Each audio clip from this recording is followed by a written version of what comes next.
오늘 우리들에게 준 하나님 말씀 보겠습니다. 역대하 29장 1절에서 5절까지 말씀입니다. 역대하 29장 1절에서 5절까지 말씀.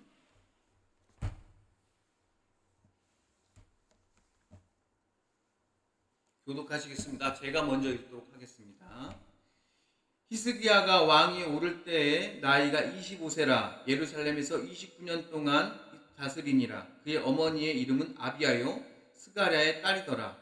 히스기야가 그의 조상 다윗의 모든 행실과 같이 여호와 보시기에 정직하게 행하여 첫째 달에 여호와의 전 문들을 열고 수리하고 제사장들과 레위 사람들을 동쪽 광장에 모으고 함께 읽겠습니다. 그들에게 이르되 레위 사람들아 내 말을 들으라. 이제 너희는 성결하게 하고 또 너희 조상들의 하나님 여호와의 전을 성결하게 하여 그 더러운 것을 성소에서 없애라. 아멘. 오늘 이 본문을 가지고 히스기야의 예배라는 제목으로 말씀을 좀 나누려고 합니다. 여러분, 하나님 말씀 듣는 거는 굉장히 중요합니다. 그래서 옛날에도 한 선지자가 하나님 말씀을 전하는데 많이 목숨을 걸었죠. 희생을 했어요. 자신의 생명을 깎아가면서 말씀을 전했어요. 그런데 말씀을 전하면 사람들이 많이 와서 들으면 좋잖아요. 근데 그러지 않았어요. 그 사람이 말씀을 전할 때마다 사람들이 무시하고 멸시하고 깔보고 그랬어요. 그래도 그 사람은 꾸준히 하나님의 말씀을 전했습니다. 그래서 오전에 말씀을 전했는데 너무 사람들이 괴롭히는 거예요. 귀찮게 하고 막 가라고 멸시하는 거죠. 다음날 이제 그리고 점심을 딱 먹고 이제 오후에 또 말씀을 전하려고 나갔죠. 근데 갑자기 나비가 지나가는 거예요. 그래서 나비를 자기도 모르게 끌려다가듯이 따라갔죠. 딱 따라가니까 거기에 넓은 들판에 꽃이 막 무성하게 엄청 많이 피어 있는 거예요. 그리고 풀은 막 초록색으로 딱 너무 이쁜 거예요. 그래서 오늘은 여기서 그냥 쉬어야겠다. 왜냐면 그 멸시천대를 너무 많이 받다 보니까 사람 자존감이 떨어진 거죠. 그래서 푹 쉬었어요. 다음날 다시 또 갔죠, 거기로. 왜냐면은 다음날 일어나서 또 말씀을 또 사람들한테 전하려고 하니까 그게 떠오르는 거예요. 사람들이 또 나 무시할 거고 멸시할 거고 미워할 거고 그게 생각이 나는 거예요. 그러니까 어떻게 되냐면 그냥 오늘 하루도 그냥 거기 가서 쉬어야겠다. 그래서 딱 거기를 갔죠. 거기 딱 가니까 어제 분명히 그렇게 푸른색에 그리고 꽃도 많이 만개해 있었는데 꽃이 다 져 있고 풀은 다 말라 비틀어져 있는 거예요. 그걸 보고 낙심을 하고 있을 때 하나님께서 그에게 말씀하시는 겁니다. 풀은 마르고 꽃은 시드나 우리 하나님의 말씀은 영원히 서리라 라고 이렇게 말씀하십니다. 이사야 40장 8절 말씀인데 이사야 선지자는 평생의 말씀을 전했어요. 근데 말씀 전하다가 사람들이 그 사람을 무시하기도 하고 그 사람을 괴롭히기도 했을 거 아니에요? 근데 그때마다 그가 그 말씀을 전할 때마다 괴롭고 힘들었을 때마다 이 말씀이 힘이 됐습니다.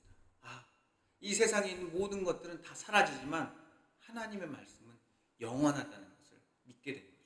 그래서 그 힘 덕분에 사람들은 나를 멸시하고 무시하지만 그 모든 사람들도 한때뿐이고 다 사라질 겁니다. 오로지 영원한 것은 뭐예요? 하나님의 말씀이라는 거죠.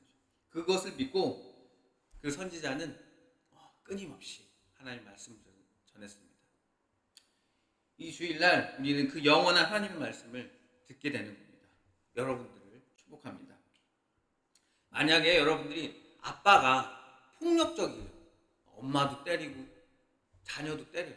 그럼 그 밑에 사는 자녀들은 이렇게 생각합니다. 나는 저렇게 살지 말아야지. 그렇게 생각을 해요. 그래서 자기도 그렇게 안 살 거라고 생각해요. 그리고 아들도 커서 나는 그렇게 폭력적인 아빠가 되지 말고 그리고 애들 때리지 말고 사랑해줘 이렇게 얘기를 생각을 해요. 그리고 딸들은 나도 저런 폭력적인 남편이랑은 결혼하지 말아야지 이렇게 돼요. 그런데 실상 조사해보면 어때요? 폭력적인 아빠가 되어 있고요. 그리고 폭력적인 남편하고 결혼하고 있습니다. 이게 왜냐면은 이게 자기도 모르게 계속해서 보고 배우는 거예요. 아빠가 계속 때리면서 뭐 무슨 얘기하려고 막 때리고 너 말하지 마 하면서 막 때리고 그것을 무의식적으로 보고 배운 거죠. 그걸 언제 봐요? 평생 본 거예요, 그 인생에. 그러니까 다른 방법은 없는 거예요. 머릿속으로는 알지만 눈으로 계속 시청각 자료가 너무 강하다 보니까 그거를 그 틀을 못 깨는 거예요. 그래서 예수님도 뭐라 그러는지 아세요? 좋은 열매 맺는 나쁜 나무는 없어. 그리고 나쁜 열매 맺는 좋은 나무도 없어. 그 말은 뭐예요? 좋은 열매를 맺으면 그 나무도 좋아. 그리고 나쁜 열매를 맺으면 그 나무도 되게 나쁜 거였어. 이렇게 설명을 해주는 거예요. 근데 오늘 성경에는요, 예수님과 정반대되는 사람이 나와요. 어떤 사람이 나오냐면 나무가 굉장히 나빠요. 근데 정말 좋은 열매가 나왔어요. 성경에 이런 인물이 있었어요? 예, 그가 바로 히스기야입니다. 우리가 지난주에 아하스 왕 이야기 했잖아요. 아하스 왕은 우리가 잘 아는 것처럼 그의 평생에 바알을 섬겼어요. 평생을. 바알 섬기다 안 되니까 뭐 다메섹의 신들을 갖고 와서 막 섬기고 그랬던 왕이에요. 끝까지 한 번도 하나님께 용서를 구한 사람이 아니었어요. 그런 왕 밑에 누가 나왔어요? 하나님만 섬기는 히스기야가 온 겁니다. 태어난 겁니다. 그리고 히스기야가 오늘 읽은 본문이 자기가 딱 취임하고 나서 성전을 깨끗하게 하고 예배를 먼저 드리는 부분이에요. 그 부분을 우리가 읽은 거예요. 근데 제가 설교 준비한 거는 다음 장 30장에 한 중반부까지를 제가 준비를 했습니다. 그러니까 여러분 어떻게 좋은 열매가 나왔죠? 분명히 아빠가 우상숭배하고 아빠가 맨날 그런 자녀들을 정말 태워주긴 그런 것을 했던 바알을 섬겼던 사람인데 하나님을 섬기는 사람이 나왔어요. 그게 힌트가 되는 말씀이 나오는데 오늘 읽었던 29장 1절 말씀입니다. 제가 대표를 읽을게요. 그의 어머니의 이름은 아비아요 스가랴의 딸이더라. 이렇게 하면 이게 뭔 말인지 잘 모르겠죠. 그러니까 아버지는 아하스 왕이어서 정말 못된 왕인데 그의 엄마는 아비아라는 거예요. 근데 아비아가 또 누구의 딸이냐? 스가랴의 딸인 거예요. 스가랴가 누구냐? 하나님을 섬기는 제사장이었어요. 제사장의 딸인 거예요. 그러니까 솔직히 아버지는 낳고 다른 그 아내들도 있으니까 다른 아내한테 옮겨갔었겠지만 아비아는 그의 어머니 아비아는 뭐 했겠어요? 계속 신앙으로 그의 아들을 키운 겁니다. 그러니까 아이가 어떻게 돼요? 성장하니까 히스기야가 하나님을 예배하는 왕이 된 겁니다. 근데 그 아비아의 아버지가 스가랴잖아요. 이게 제사장이란 말이에요. 근데 여러분 이분이 또 어느 시대 때 제사장이었냐면 아하스 왕 때 제사장이에요.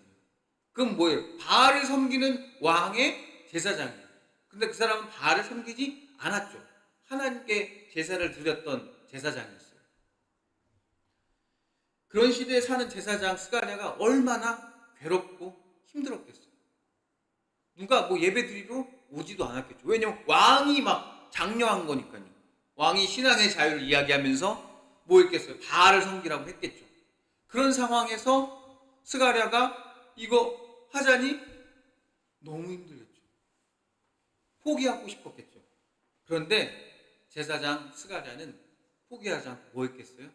자기 딸에게 아비아에게 늘 하나님을 섬기는 모습을 보여줬겠죠.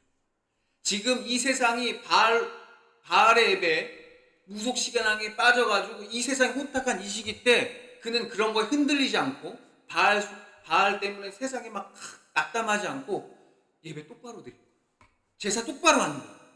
그러니까 그걸 누가 봐요? 그 딸이 보고 배운 거예요. 예수님 말씀이 맞네요. 좋은 나무에 좋은 열매가 태어난 겁니다.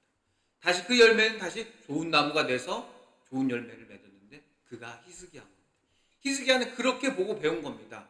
어떤 상황에서도 하나님께 예배하는 사람, 어떤 상황에서 하나님께 예배했던 할아버지를 본 거죠. 외할아버지를 본 거죠. 그게 스가랴였던 겁니다. 그의 어머니도 그랬던 겁니다. 어머니도 그렇게 가르쳤으니까요. 근데 우리가 솔직하게 말해서 세상이 이렇게 자기가 원하는 대로 혹은 세상이 정말 잘못되는 거 돌아갈 때마다 우리는 이럽니다. 원망합니다. 한탄합니다. 짜증냅니다. 신경질 내기 바빠요. 그러나 스가랴와 그의 딸은 그렇게 하지 않았어요. 원망하기보다 짜증내기보다 자신의 신앙을 지켜고 그 다음 세대에게 신앙을 계속해서 이어줬어요. 즉 성도들은 지금 이 세상이 혼란스럽고 혼탁하고 한탄스러워도 한탄하고 원망하는 것만 해서는 안 된다는 거예요. 물론 가끔은 그럴 때 있겠죠. 짜증내고 불평할 수 있겠죠. 하지만 그것만 계속한다면 그건 성도가 아닙니다. 그러다가 나서도 그거 다 털어버리고 이제 뭐 하는 겁니까? 다시 하나님께 예배드리는 겁니다. 다시 하나님께 집중하는 겁니다. 점점 한국 기독교의 인구가 갈수록 줄어들고 있어요. 안타까운 소식이죠. 계속 줄어들고 있어요. 그럴 때마다 우리는 한탄합니다. 신앙이 예전 같지 않다. 미숙한 성도가 교회에 온다. 그걸로 막 화를 내고 짜증내고 불평 불만합니다. 근데 언제까지 그렇게 우리가 한탄만 하고 짜증만 낼 거냐? 우리는 그때 이 스가랴와 아비야처럼 변해야 되잖아요. 나는 그 세상 풍파에 그런 거에 흔들리지 않고 나는 다음 세대에게 전한다는 거죠. 우리 교회 작잖아요. 그래서 나와서 예배드리는 그 모습 누가 보겠냐고. 우리 엄마 아빠는 교회가 작든 크든 교회가 어지럽든 힘들든 늘 교회에 나와서 그 자리를 지키더라. 그 모습을 누가 봐요? 여러분의 아들, 딸들이 보는 겁니다. 그렇게 해서 신앙은 이어지는 거지. 절대 여러분들이 너 교회 나가라. 내가 다 알아 너 교회 나가. 교회 안 나가고 너 헛된 짓 할 거지. 이걸로 절대 교회가 안 됩니다. 본인이 직접 그 자리에 나오셔야 돼요. 그게 뭐예요? 그게 교육인 거예요. 그렇게 그 왕이 히스기야가 그런 교육을 받고 취임을 합니다. 근데 이게 아버지의 그 선천적인 그런 기질을 좀 받았겠고, 그리고 후천적으로 이제 어머니의 신앙 교육을 받았을 텐데, 그런 왕이 나라를 통치하자마자 하는 일이 뭐냐면 바알을 버렸어요. 바알을 버리고 하나님을 섬기는 겁니다. 그래서 성전을 깨끗하게 합니다. 성전을 깨끗하게. 근데 깨끗하게 할 때 여러분 성전이 왜냐면 전에 그 아하스 왕이 다 부셨잖아요. 부셔가지고 거기다가 막 바알 신상 섬기고 올려놓고 다메섹의 신을 갖다 놨잖아요. 그걸 다 다 치워버리고 깨끗하게 하는 거예요. 근데 그거 깨끗하게 할 때 그럼 어떻게 하면 돼요? 가장 빨리 하는 부분은 청소업체를 부르는 거예요. 청소업체를 불러서 싹 다 밀어내고 깨끗하게 청소하면 돼요. 근데 그렇게 하지 않았어요. 레위인과 제사장을 따로 불렀어요. 그리고 그들에게 말했어요. 너희들 몸을 깨끗하게 해라. 성별해라. 그리고 나서 성별하게 해서 다시 우리 성전을 거룩하고 깨끗하게 하라. 솔직히 청소하는 업체 부르고 그리고 정리 잘하는 업체 부르면 더 빨라요. 그죠? 그런데 그렇게 하지 않습니다. 그렇게 마음대로 하다 보면 어떻게 돼요? 우리가 2주 전에 설교했던 우시야 왕처럼 야 그거 향단에 그 분양하는 거 나도 할 수 있어. 그래서 나병 걸리는 겁니다. 하나님께서 괜히 구별하라고 하는 거 아닙니다. 하나님께서는요 저보다 훌륭한 사람 여기 세울 수 있습니다. 저보다 말빨 좋은 사람요 세상에 널렸어요. 근데 하나님께서는 거기에 이 자리에 그 사람 대신 저를 세웠습니다. 왜 그럴까요? 하나님께서 구별하신 겁니다. 그렇게 때로는 구별된 사람 그리고 구별된 행동을 하는 것이 바로 거룩이고 성결인 겁니다. 우리는 그렇게 구별된 행동을 할 때 그것이 구별되고 그것이 성결이라고 하는 거지 그냥 마구잡이로 하는 거예요. 그건 아닌 겁니다. 그래서 히스기야 예배는 그런 구별된 거룩이 있는 겁니다. 그러면 이제 이렇게 깨끗하게 한 이유가 뭐냐면 이 성전을 깨끗하게 한 이유가 이거예요. 사실은 뭐냐면 유월절을 드려요. 유월절이 뭐냐면 여러분 유월절 잘 아시죠? 애굽에 종살이 한 400년 했잖아요. 모세가. 근데 모세가 어떻게 해요? 그 60만이나 되는 인물을 데리고 갑니다. 그게 출애굽이에요. 출애굽하기 직전에 전날 밤에 거기 애굽에 있는 첫째들을 다 죽입니다. 첫째 아들 다 죽여요. 심지어 동물의 첫째도 다 죽여요. 좀 대단하셔. 굳이 동물까지 그런데 다 하셔요. 다 해버려요. 그리고 그렇게 해서 하나님 보여요. 근데 그때 그 상황을 기억해라. 그래서 그거를 뭐냐? 첫째 달로, 첫째 달의 첫째 날이라고 생각을 하고 지켜라라고 하는 거예요. 그게 바로 유월절. 그거를 지키려고 히스기야가 이거 성전을 깨끗하게 한 거였어요. 그래서 그때는 뭐 쓴나물에다가 그 빵을 이렇게 부풀어게 하는 게 누룩이 있어요. 근데 그거를 없는 빵, 그냥 누룩이 없는 빵에다가 쓴나물에다가 1년 된 순양 있잖아요. 그거랑 먹는 거예요. 그거는 같이 먹으라는 거예요. 그런데 요걸 해야 되는데 1월 달은 이미 지금 요 성전을 좀 깨끗하게 하고 하는 것들 시간이 다 가버린 거예요. 그리고 히스기야의 마음은 좀 이게 그릇이 커서 자기네 민족만 하고 싶지 않고 저 위에 있는 북이스라엘도 하고 싶은 거예요. 근데 북이스라엘은 이제 호세아 왕이 다스리고 있는데 그래도 거기까지 하고 싶은 거예요. 왕 그릇이 엄청 커요. 참 큽니다. 그래서 편지를 보내요. 나머지 10지파한테 다 편지하는 거예요. 북이스라엘 모든 지파한테 다 편지를 하는 겁니다. 뭐 하라고? 우리 같이 나와서 우리 유월절 지키자 라고 하는 거예요. 히스기야의 예배는 이렇게 포용, 남을 사랑하는 사랑이 있습니다. 그런데 여러분, 우리가 아하스 시대, 지난주에 설교했던 것처럼 아하스 시대 때 북이스라엘이랑 싸웠잖아요. 그래서 졌잖아요. 12만 명이 잃었잖아요. 남유다. 그리고 20만 명의 백성이 끌려갔어요. 포로로. 그런데 편지가 대뜸 오는 거예요. 그 지파를 맡고 있는 지파장이 봤을 때 얼마나 웃기겠어요. 야, 너네 나라 우리나라랑 싸워서 졌는데 지금 이제 와서 갑자기 우리랑 같이 유월절을 지키자고 하니까 얼마나 웃겼겠습니까. 그리고 성경에서 나오기는 유월절을 지킨 적이 한 번도 없어요. 그렇게 유월절 지키라고 하나님께서 말씀하셨잖아요. 사사시대, 사무엘 상하, 그 다음 역대 상하, 이 시기가 올 때까지 유월절을 지킨 적이 이스라엘 백성이 한 번도 없었던 거예요. 그냥 이건 기록만 놔둔 거였어요. 그러니까 어때요? 어이가 없죠. 웃기죠. 나보다 힘이 약한 나라가 편지를 대뜸 보내더니 나랑 같이 예배드리자는 거예요. 그래서 많은 지파들이 정말 조롱하고 비웃고 그리고 실제 많이 참여하지를 않았습니다. 그런데 이렇게 모였잖아요. 근데 둘째 달 14일로 하기로 했어요. 왜 그랬냐면은 아까 말했던 것처럼 첫째 달에는 이거 성전 수리한다고 시기를 놓쳤잖아요. 그래서 둘째 달 14일날 한 거예요. 우리 달력상으로 보면 4월 14일날 한 거예요. 원래는 3월 14일에 해야 되는데 그때 여의치 않아서 4월 14일날 한 거예요. 근데 레위인과 제사장은 어때요? 자기네들은 그거 4월 14일날 하는 거는 되게 부끄러운 거예요. 왜냐면은 3월 14일날 그 6월절을 지키기 위해 그들은 자기를 스스로 깨끗하고 거룩하게 해요. 부정한 거 안 만져요. 예를 들면 시체를 안 만든다든지 더러운데 몸을 깨끗이 하고 복장도 깨끗이 하고 그럽니다. 여러분 교회 할 때 어떻게 해요? 머리도 감으시고 오시죠. 이빨도 닦고 오시죠.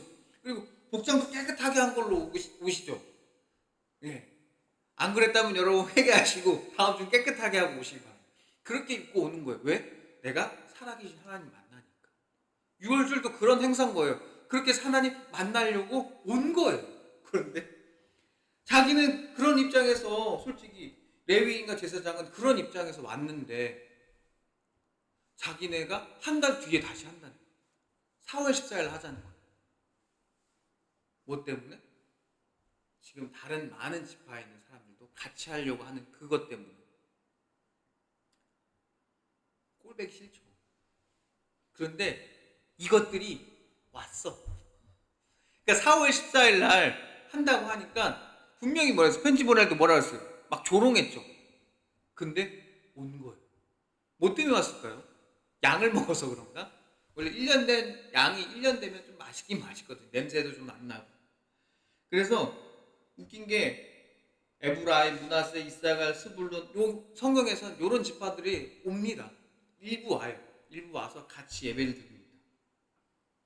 그런데 보면은 성경에서 나오기를 깨끗하게 하고 먹지 않았어요. 그러니까 마구잡이로 온 거예요. 이빨, 선대적으로 설명하면 이빨 이빨도 안 닦고 치아도 안 닦고 머리도 안 감고 옷도 그냥 대충 주워서 그냥 거적대기 하나 같은 거 거쳐서 입고 온 거예요. 예배 대충 드린 거죠. 근데 그러면 교회에서 열심히 예배 드린 사람 입장에서 자꾸 하나님만 보고 설교하는 그 목사님만 봐야 되는데 누가 보여요? 자꾸 옆에 화각이 넓어서 자꾸 그놈만 보이는 거예요. 아, 저 옷을 예배사는 어떻게 옷을 저렇게 입고 왔대? 저렇게 쟤 머리를 안 감고 왔대? 막 이렇게 자꾸 이게 보이는 거예요. 하나님만 집중하면 돼요. 그럴 수 있습니다. 근데 제가 최근에 사람이 학원을 운영하다 보면은 이런 일이 있어요. 1년마다 보험을 들어야 돼요. 그게 그 보험 금액이 그렇게 비싼 것도 아닙니다. 2만 원짜리. 근데 1년에 한 번 그거 안 들면은 벌금을 300만 원을 물어요. 그래서 그걸 다시 들어야 될 시기가 온 거예요. 그래서 제가 전화를 했죠. 제가 보험을 이제 연장을 해야 되는데 어떻게 해야 됩니까? 다음날 아침 11시에 만나서 도장을 찍어야 된다는 거예요. 아, 그러시냐? 그러면은 내가 다음날 아침에 일찍 내가 나가겠다. 나와달라. 이렇게 얘기했죠. 그래서 저는 이제 학원도 정리할 게 일찍 나가서 학원 정리하고 기다리고 있었는데 10분이 지났어요. 20분이 지났어요. 30분이 지났는데도 안 오는 거예요. 전화를 해서 왜 안 오시냐? 왜 30분이 지났는데도 안 오시냐? 그러니까 그때서야 전화해서 도장은 나중에 찍어도 되고 돈 2만 원만 계좌이체 해주시고 그러면 나중에 증권 보내드리겠다고 보험 증권을 보내드리면 해결된다는 거예요. 도장은 나중에 와서 찍으면 그럼 왜 그걸 이제 와서 얘기하냐? 그러니까 뭐 그런 거 상관없다고 막 하면서 애들로 변명을 하더라고요. 기분이 상하더라고요. 서운하더라고요. 짜증이 나더라고요.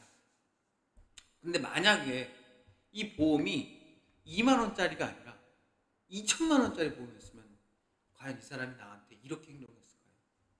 아닙니다. 아마 그분은 10분 일찍 왔을 겁니다. 10분 일찍 와서 내가 학원 문 열 때까지도 기다렸을 겁니다. 아마 저를 상전대하듯 했을 겁니다. 근데 왜 이래요? 그 사람은 신의의 문제가 아니라 돈의 문제였던 거죠. 하지만 저는 30분 기다린 게 억울한 겁니다. 왜냐하면 저에겐 그게 신의의 문제였거든요. 그냥 11시에 약속했으면 그 약속을 지켜주는 게 신의와 신뢰의 문제였던 겁니다. 하나님도 우리들에게 유월절을 이렇게 지키라고, 그 당시 그 사람들에게 유월절을 이렇게 지키라고 했던 이유도 마찬가지입니다. 특별한 옷을 갖춰 입고 그 다음에 쓴나물과 그 다음에 누룩이 없는 빵을 먹으라는 것도 마찬가지였던 겁니다. 그렇게 먹는 게 뭐 대단한 일이겠습니까? 그냥 먹어도 되고 그냥 양고기 뜯어도 되는데 하나님께서는 그것을 지켜달라고 하는 겁니다. 그건 왜? 하나님이 그것은 신의의 문제거든요. 신뢰의 문제인 겁니다. 그렇게 너희들이 구별되게 행동할 때 그것을 하나님께서 뭘로 보신다? 너희들이 나를 무섭게 생각해 주는구나. 너희들이 나와의 신뢰를 너가 지켜주는구나 라고 생각하시는 거죠. 그것은 신뢰의 문제지 음식의 문제가 아니었던 겁니다. 그래서 저도 그런 신뢰를 어기는 그 문제 때문에 설계사분한테 좀 서운하더라고요. 그럴 때쯤에 제가 제 자신을 한번 돌아보게 됐습니다. 제가 청년부 예배를 나갔을 때가 기억이 나더라고요. 중고등부 예배 때는 교회를 잘 안 나갔습니다. 중고등부 때 예배 친구들이 없었거든요. 친한 친구들도 없었고 흩어져 버려서. 그래서 주로 대예배를 다녔었는데 제 모교는 정말 그 목사님 정말 훌륭하신 분이에요. 그래가지고 그분이 공부를 할 때 힘들게 공부를 하셨어요.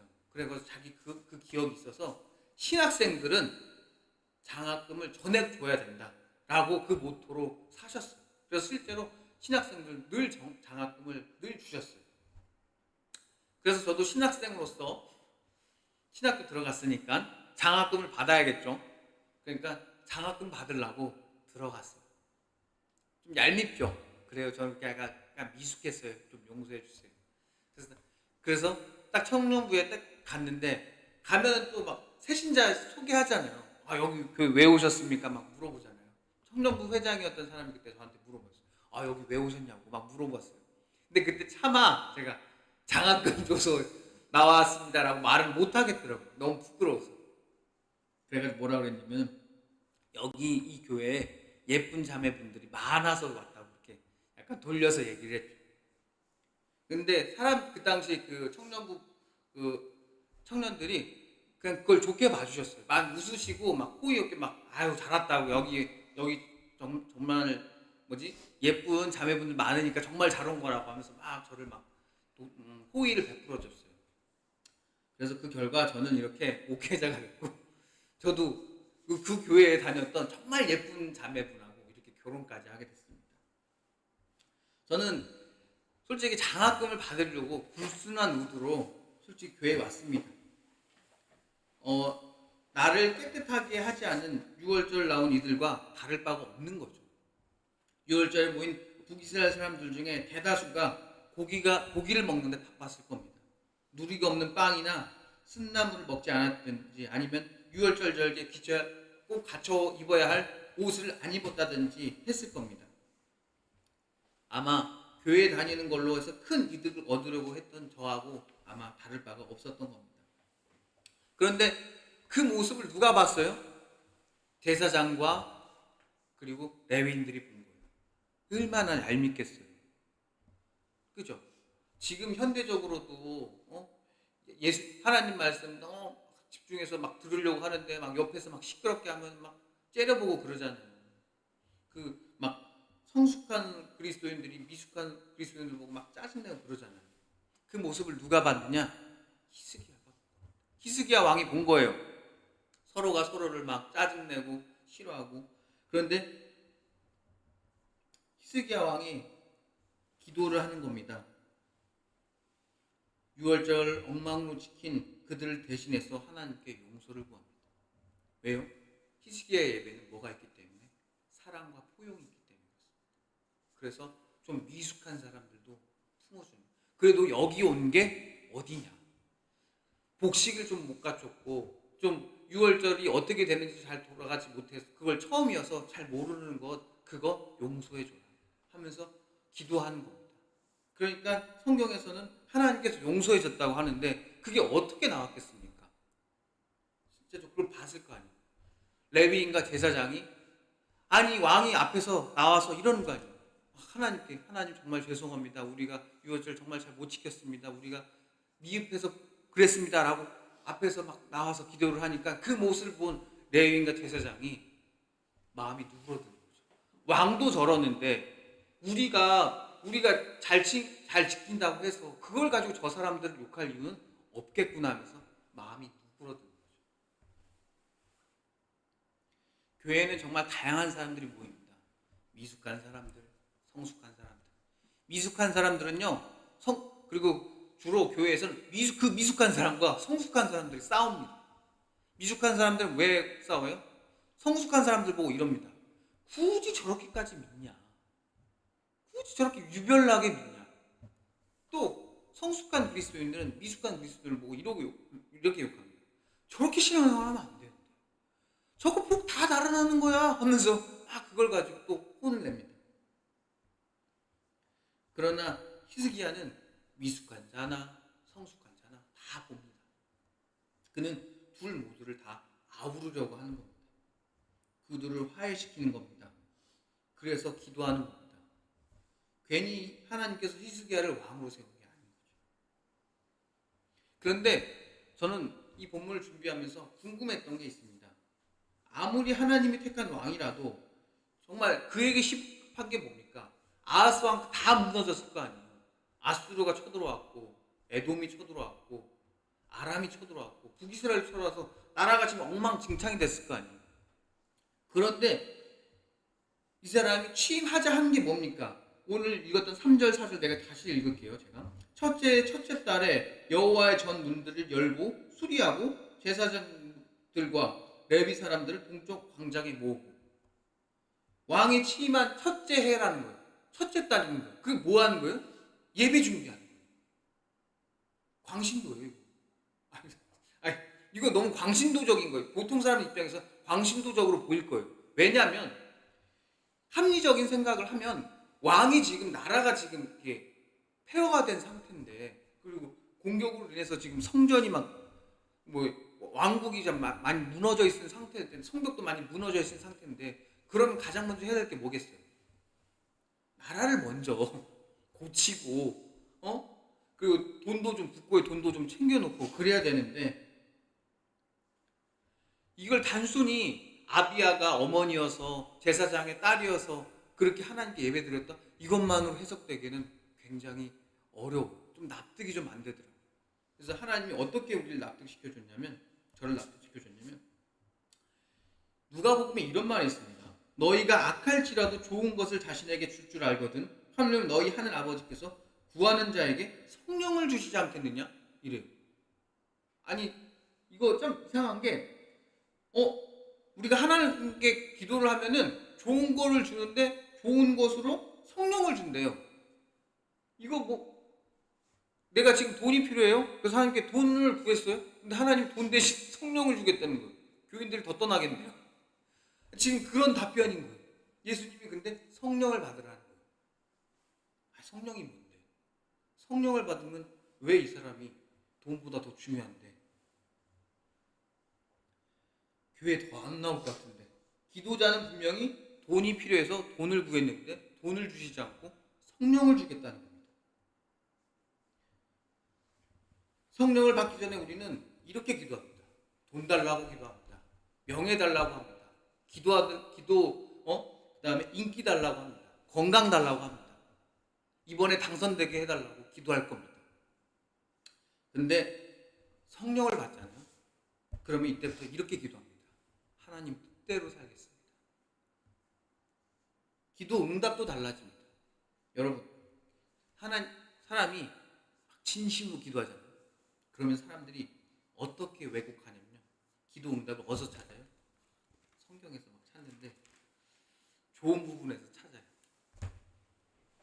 어떤 의도를 갖고 찾는 겁니다. 근데 성령을 받으면 기도 응답을 들을 때까지 하나님의 음성을 기다리게 됩니다. 즉 여태까지는 기도 응답을 찾았다면 이제는 그냥 자신의 자리에서 기도를 하고 난 후에 자신의 자리에서 하나님의 음성이 들릴 때까지 자기 일에 충실히 하면서 살아갑니다. 즉 성령을 받으면 사람이 생각하는 가치관이 바뀌어요. 더 이상 돈이 먼저가 아니라 하나님의 뜻이 먼저고, 내 인기, 내 건강, 그리고 내가 지금 바알 신앙에서 내가 지금 먹고 사는 게 힘든 것보다 더 중요한 게 하나님이라고 바뀌게 되는 거예요. 그래서 스가랴가, 아비야가 그렇게 살 수 있었던 겁니다. 하나님의 영이 그에게 임했기 때문에 그렇습니다. 그래서 히스기야의 예배는 하나님의 영이 있는 예배입니다. 하나님의 영이 임하니까 가치관이 달라지는 겁니다. 무엇보다 중요한 게 예배가 되는 겁니다. 그래서 히스기야가 예배를 먼저 드린 겁니다. 근데 여러분 생각해 보십시오. 우리가 돈을 달라고 하는 거랑 히스기야가 돈을 달라고 하는 거랑 전혀 다른 차원이 다릅니다. 우리가 돈을 달라고 하는 거야 끼케야 억 단위겠지만, 나라를 다스리는 사람이 돈을 요구하는 얼마나 많은 돈이 필요할까요? 그렇죠. 엄청나게 많은 돈이 필요할 겁니다. 아마도 조 단위 이상의 돈이 필요하겠죠. 우리가 상상도 할 수 없는 만큼의 돈이 필요할 겁니다. 돈만 필요하겠습니까? 그 당시 군대도 필요할 겁니다. 사람도 많이 필요했을 겁니다. 그런데 히스기야는 제일 먼저 하나님께 예배드렸습니다. 그렇게 먼저 예배를